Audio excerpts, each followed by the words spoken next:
Player থেকে indoor গেমসগুলো শেষ করে আমরা এসে পড়ছি এখন ফুড কার্টের উদ্দেশ্যে 5th ফ্লোরে। আমাদের প্লেয়ারটা 6th ফ্লোরে, তো এখন 5th ফ্লোরে ফুড কার্টে ঢুকতেই আমরা চোখে বললো বড় একটা শেফস টেবিলের লোগো।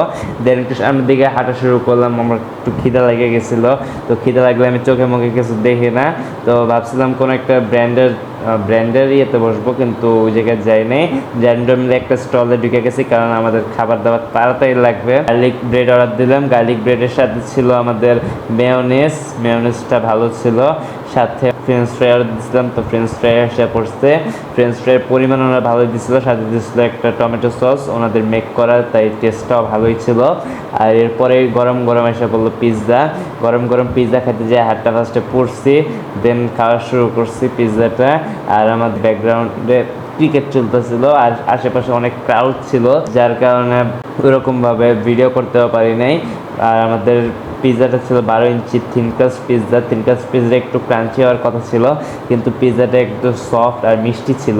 এরপর আমি মেয়োনিজ আর সস একসাথে পিৎজার সাথে মিলিয়ে দেখতেছিলাম কেমন লাগে খাইতে।